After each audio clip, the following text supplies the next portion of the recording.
Hello, beautiful. So, we're talking about how this idea of chosen ones is a bit harmful to spirituality, and it creates like a spiritual superiority, like you are specifically chosen and you are like higher than someone else because you have spiritual gifts or whatever. um at the end of the day, we don't know anything. Like, we could claim things that we know that everyone has access to spiritual gifts, which is like something I think could be a possibility, right? Or that this whole idea of women having gifts more often than men, which is something that I do see. Um, but I also, like, I never claim anything because I don't know. So this is like a conversation, but we're talking about chosen ones. Like, that really kills people getting in touch with the spiritual if they have an issue with the idea of a god or a patriarchal religion, right? Like me, I'm not a part of that. Like, I'm not a part of a patriarchal religion. I don't resonate with that.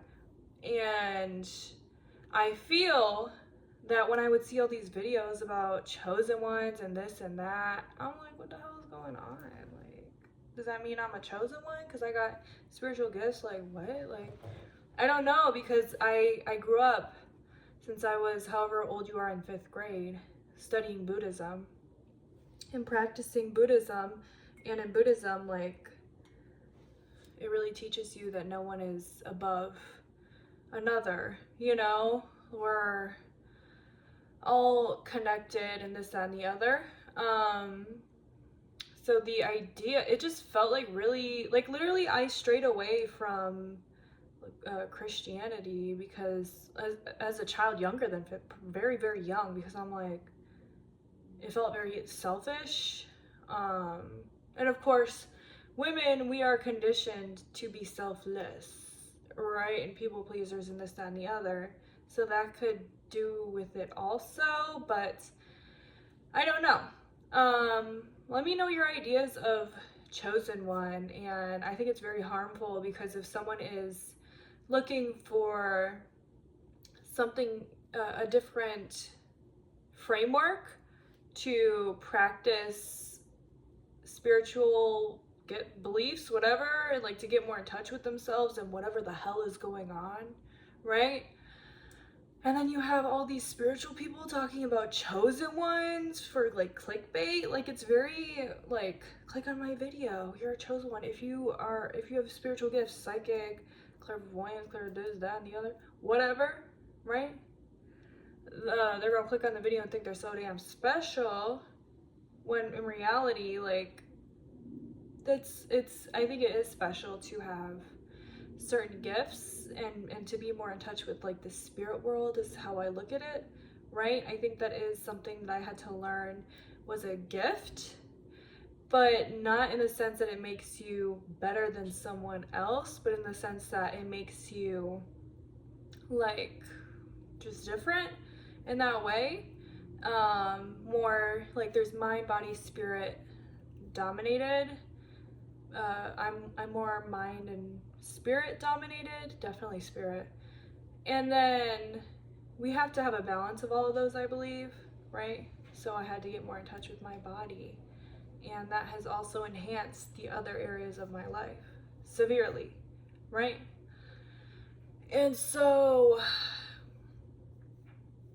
yeah, there's people who are not so much, well, then let's get into this. If you're not so much spirit dominated and you're more mind and body, since I've seen for me being more spirit and mind, getting in touch with my body has enhanced the others. Could other people getting in touch with their spirit enhance the others? I think 100%. It can enhance your connection with your body when you're alone. Instead of just feeling alone, you feel more connected to whatever the hell is going on, the divine, I call it, right? Or if you want to call it God. And you also have to work on each area because, in my opinion, just as you can have like wounded masculine and feminine energy within you. Everybody has the polarity, whatever label you want to put on it within us, right?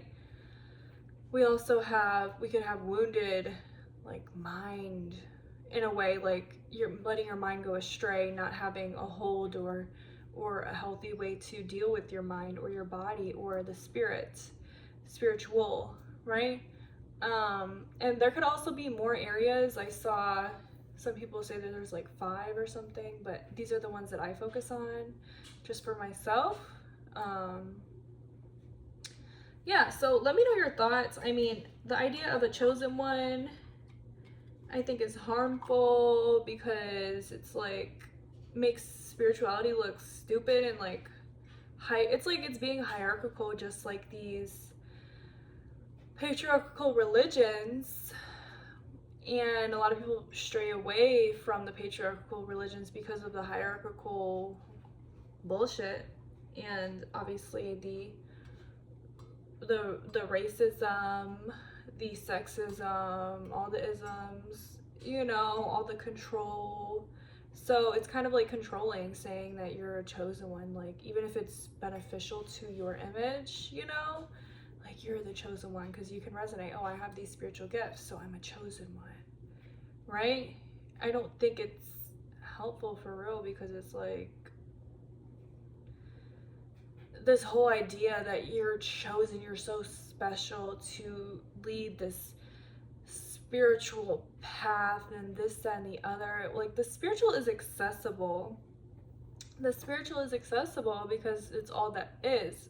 Everything is energy, everything is spiritual. That's my opinion.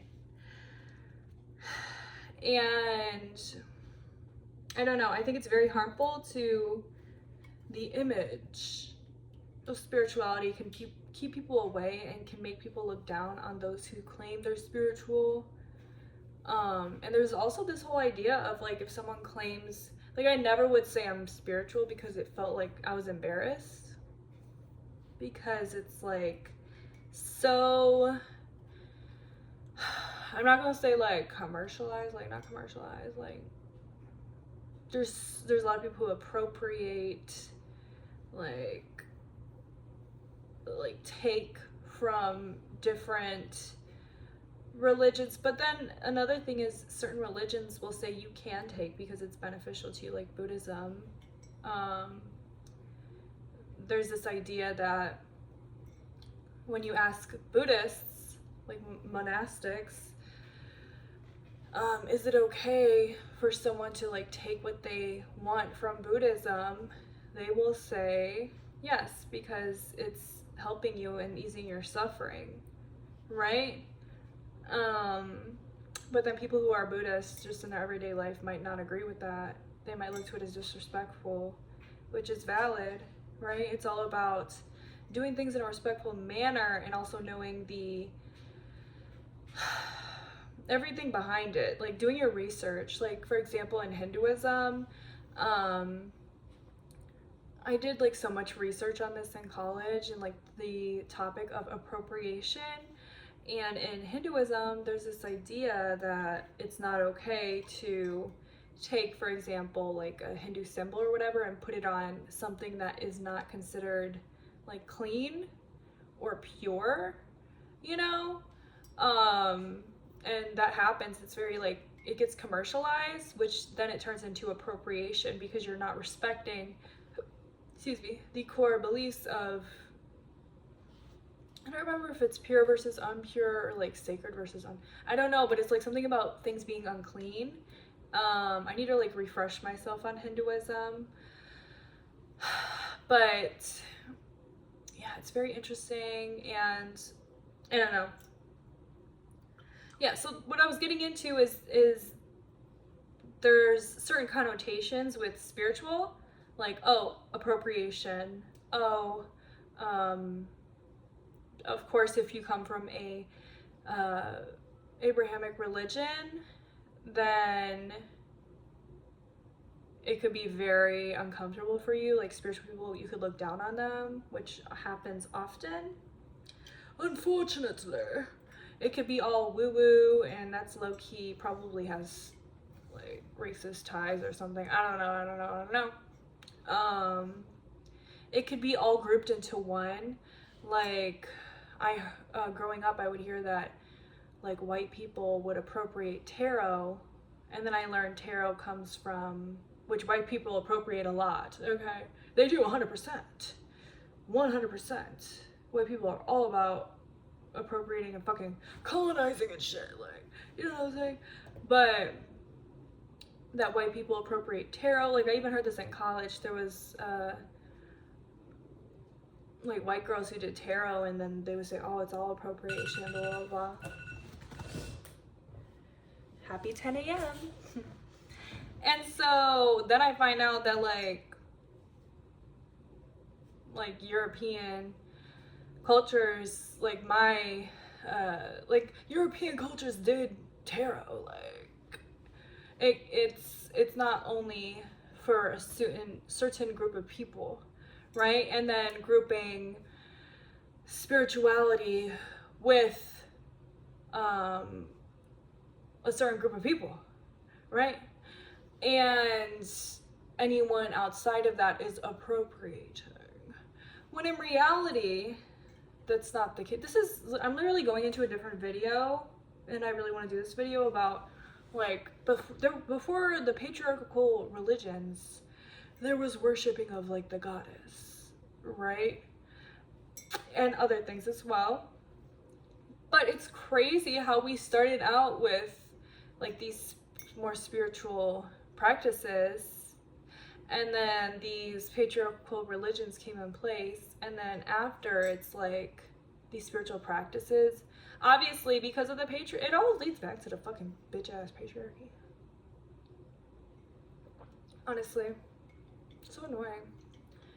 So then we go back to the patriarchy, and it's like, oh my god, these people who are spiritual, like look at them, they're calling themselves the chosen ones. Let's get back to the meaning of the video.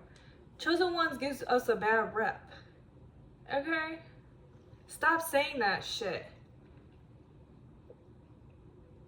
You look stupid. And that's people who don't know for real about, like, I mean, I guess they have this idea that you were chosen to have the truth. When in reality, the man who knows something knows he knows nothing at all. And I stand by that. I don't know what's going on. All I know is my experiences, and I've had deeply spiritual, profound experiences, like otherworldly, like things that they're not coincidences type of stuff. And I can only go off my experiences, and I'm not telling people like you shouldn't go off of just faith, because I'm all about faith too. And part of me leading to those experiences, I had to have faith that something was going to happen, trusting in the divine, or whatever you want to call what's going on. You know what I'm saying? So I don't know. Yeah, I don't know. I just don't like the whole chosen ones. It gives people like a bad rep, like. And also, at the end of the day, I don't care. It's just like a conversation. Like, I don't care now because I'm comfortable in my spirituality. It's just there's certain ties with spirituality. And also, people connect spirituality with Buddhism or Hinduism, which is interesting because those are religions. But they're looked to as lesser sometimes if you're looking to it as like a spirituality. Like, those are religions. And Hinduism is old. It's an old religion. And then Buddhism came from Hinduism, you know? And yeah, let me know your thoughts. I love me a religious studies conversation, a spiritual studies. I wish when I went to college they had like occult studies or like spiritual study. I don't know. I did religious studies, but I still love learning about different religions and stuff.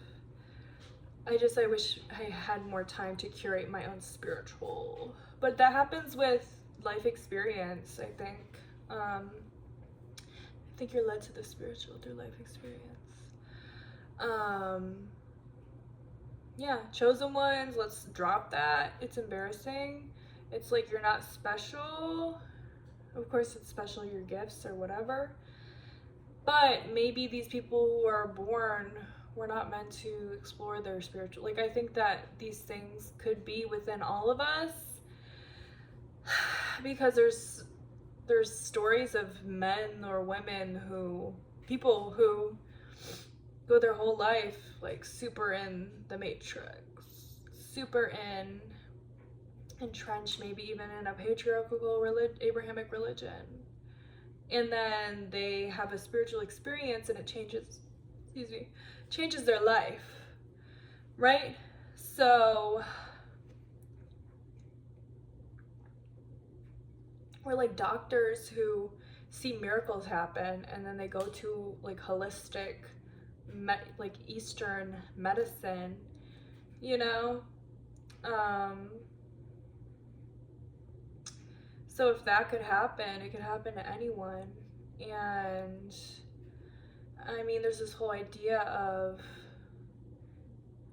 do we have our life planned out before we come here? Like, if you watch near death experiences, there's a lot of people who say, like, you planned a lot of stuff. You planned a lot of things. And I think near death experiences can be an example of, like, evidence to the afterlife and evidence to, and there's people who were atheists, did not grow up in religion at all, and then they'll have a spiritual experience and keep it quiet. Sorry, not like a near-death experience, and keep it quiet until they read a book about near-death experiences and they realized, oh, I did have a life review, which is where they see their whole entire life, and it's like reviewed, or they went through like there's like a tunnel people say they go through. There's like a lot of similarities with when people die. And they'll be like dead, like they'll say they're brain dead, and then they'll come back to life. And it's just very, very interesting to me. So let's stop keeping spirituality in a box, and the whole spiritual superiority thing is like gross, and let people have their own, you know, beliefs and stuff. But I don't know, I wish the conversations around spiritual things were more open, you know? Because I think spirituality is very open.